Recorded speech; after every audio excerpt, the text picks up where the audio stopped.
Hello everyone, कैसे हैं आप सब। आई होप सब बहुत अच्छे होंगे।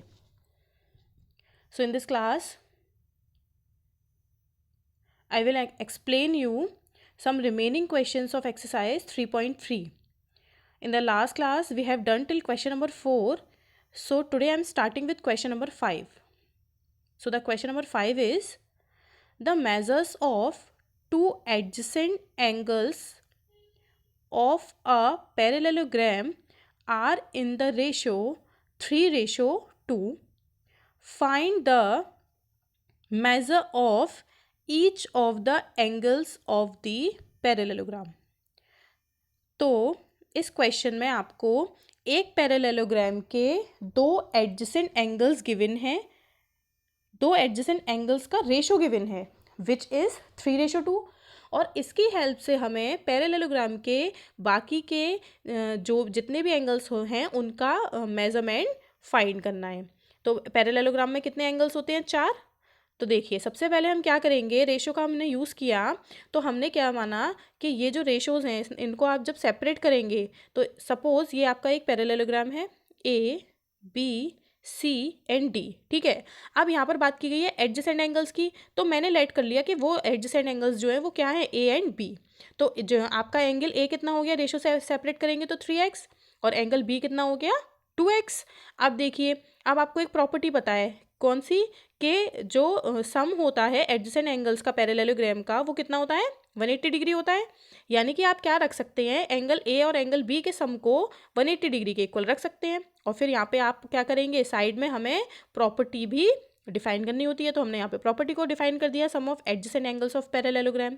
Okay, now after putting the value of A and B you can see here A की वैल्यू क्या थी 3x एंड बी की वैल्यू क्या थी 2x is equal to 180 degree. ये सॉल्व होकर 5x हो गया। यहाँ से x की वैल्यू आपकी कितनी आ जाती है, इसको सॉल्व करके 36 डिग्री। अब जब आपके पास x की वैल्यू आ गई तो अब आप क्या करेंगे, इस x की वैल्यू को a एंड b में पुट कर देंगे, तो उससे क्या होगा, आपको a और b का एंगल मेजरमेंट पता चल जाएगा। अब देखिए जैसा कि अभी हमने फिगर ड्रॉ किया था पैरेललोग्राम का, तो a b c and d ये है, ठीक है। This is the rough figure. So आप देख सकते हैं यहाँ पर कि एंगल ए और एंगल सी क्या है, ऑपोजिट एंगल्स ऑफ पैरेललोग्राम, तो इसलिए इन दोनों की वैल्यू क्या हो जाएगी, जब आप जो ए की वैल्यू होगी वही आपकी सी की वैल्यू हो जाएगी। और ए की वैल्यू आपकी 3x थी तो उसमें, और एक्स की वैल्यू आपकी 36 डिग्री आई, आपने उसको पुट कर दिया तो ए और सी की वैल्यू क्या हो गई 108 डिग्री। अब ऐसा ही किस में होगा, बी एंड डी में होगा, क्योंकि बी एंड डी भी क्या है, ऑपोजिट एंगल्स ऑफ पैरेललोग्राम, और जैसा कि यहाँ पर मेंशन भी मैंने किया हुआ है।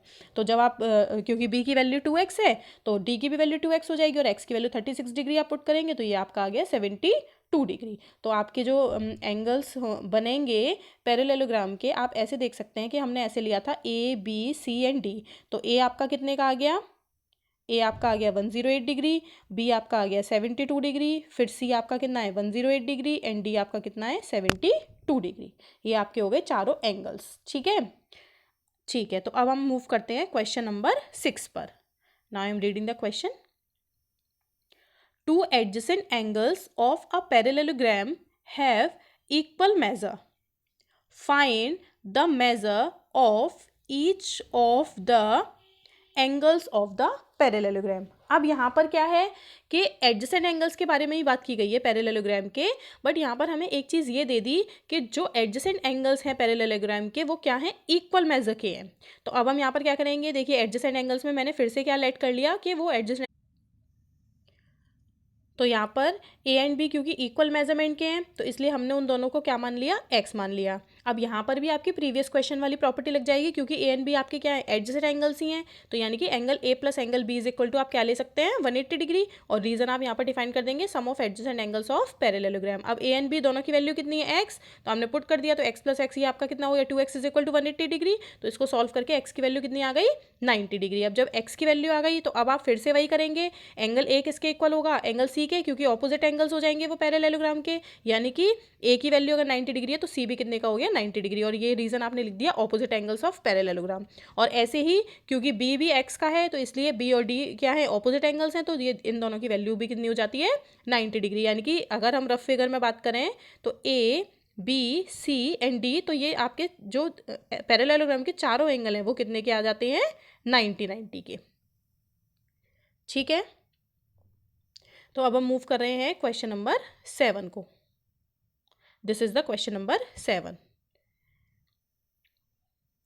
The adjacent figure hope is a parallelogram. Find the angle, measure x, y and z. State the properties you use to find them. यहाँ इस फिगर में आपको एक होप नाम का पैरेललोग्राम गिवन है. उसमें 3 अनफाइंड एंगल्स हैं x, y एंड z.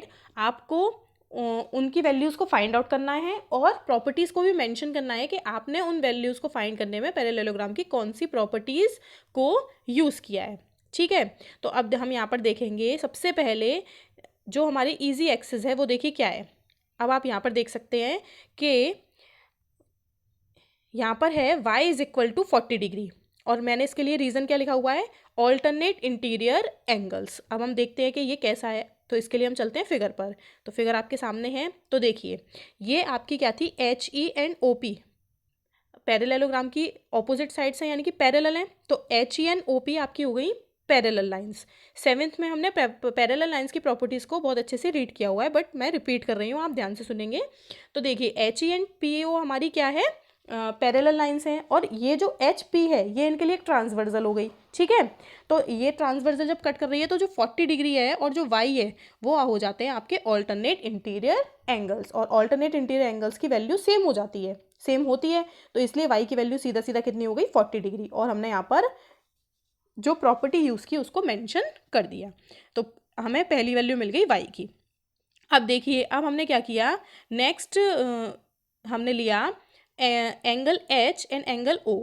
अब देखिए ये कैसे पॉसिबल है, ये ऐसे पॉसिबल है कि H E and O P क्या है, आपकी पैरेलल लाइंस हैं और ये एच ओ जो है इनके लिए ट्रांसवर्जल का वर्क कर रही है. तो ये वाला एंगल यानी कि पूरा एच एंगल और ये जो एंगल है आपका ओ का एक्सटीरियर, ये आपके दोनों हो गए corresponding angle. You can C these are the parallel lines, this is the transversal, this angle and this angle is being corresponding angles. और corresponding angles का मेजरमेंट क्या होता है, इक्वल होता है. तो इस एंगल में कितने एंगल कितने आ रहे हैं, 2 चीज़ आ रही हैं. कौन कौन सी, 40 डिग्री प्लस z. यानी कि आप क्या कर सकते हैं, देखिए 70 degree is equal to z plus 40 degree. ठीक है, क्योंकि ये कॉरस्पॉन्डिंग एंगल्स बन रहे हैं. अब आपने क्या किया, 40 को आपने ट्रांसपोज कर दिया उधर तो ये माइनस हो गया यानी कि z की वैल्यू आपको कितनी मिल गई, 30 डिग्री.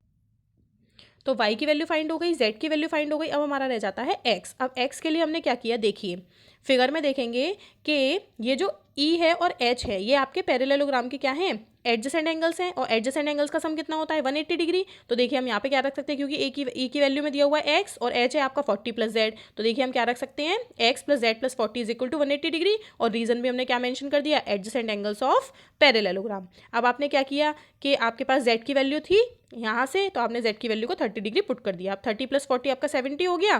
तो फिर आप उसको माइनस में लेके गए तो x की वैल्यू क्या आ गई, 110 डिग्री. अब हम मूव करेंगे क्वेश्चन नंबर 8 को. Here are the 2 parts in this question. So I am reading the question now. The following figures, guns and runs are parallelogram. Find x and y. Lengths are in centimeter. 2 parallelogram given है और यहाँ पर आपको x and y की value को find करना है, जबकि जो लेंस है वो सेंटीमीटर में. तो यहाँ पर ये बहुत ही इजी क्वेश्चन है, जल्दी से देखेंगे. देखिए ये आपका पैरेललोग्राम है और यहाँ पर आपको वैल्यूज़ गिवन है. ठीक है, अब देखिए G U and S N आपकी क्या है, ऑपोजिट साइड्स ऑफ पैरेललोग्राम. और ऐसे ही S G and N U भी आपकी क्या है, ऑपोजिट साइड्स ऑफ पैरेललोग्राम, तो वो इक्वल होंगी. अब देखिए जी यू की वैल्यू कितनी दी हुई है, 3y माइनस 1. एस एन की वैल्यू कितनी दी हुई है, 26. इनको इक्वल में रख दिया. -1 को आप उधर लेके गए तो +1 हो गया. ये 26 + 1 कितना हो गया, 27. नेक्स्ट स्टेप में 3 डिवाइड में चला गया तो y की वैल्यू डिवाइड होकर कितनी आ जाती है, 9. अब ऐसा ही आप दूसरे पेयर में देख सकते हैं. देखिए जी एस की वैल्यू कितनी है, 3x, तो यहाँ पर रख दिया. और एन यू की वैल्यू कितनी है, 18. तो यहाँ पर 3 डिवाइड में चला गया तो 3 से 18 6 टाइम्स कैंसिल हो गया. तो x की वैल्यू क्या हो जाती है, 6 सेंटीमीटर. अब हम आ जाते हैं इसके दूसरे पार्ट पर. अब यहाँ पर देखिए, यहाँ पर आपको दिया हुआ है रन्स एक पैरेललोग्राम. अब देखिए ये जो O है ये क्या है, आपका डायगोनल का इंटरसेक्टिंग पॉइंट. तो अब हम ये कह सकते हैं कि O S is equal to किसके होगा, ओ यू के. और ओ आर किसके इक्वल होगा, ओ एन के. क्योंकि रीजन क्या है, diagonals of parallelogram bisect each other. तो अब देखिए ओ एस की वैल्यू कितनी है, 20. और ओ यू की वैल्यू कितनी गिवन है, y प्लस 7. आपने इनको पुट कर दिया तो 7 नेक्स्ट स्टेप में माइनस में चला गया तो y की वैल्यू कितनी आ जाती है, 13 सेंटीमीटर। ठीक है, अब आप देख सकते हैं ऐसे ही सेम क्या होगा, देखिए OR की वैल्यू कितनी थी आपके पास, आप फिगर से देख सकते हैं कितनी 16, और ON की वैल्यू क्या है x प्लस वाई। अब क्योंकि y की वैल्यू हमारे पास ऑलरेडी आ चुकी है, हम निकाल चुके हैं, तो आपने यहाँ पे y की वैल्यू को पुट कर दिया। अब ये 13 आपका यहाँ पे नेक्स्ट स्टेप में माइनस में चला जाएगा, तो x is equal to 16 minus 13, तो ये आपका कितना आ गया 3 सेंटीमीटर, और ये आपका हो गया आंसर।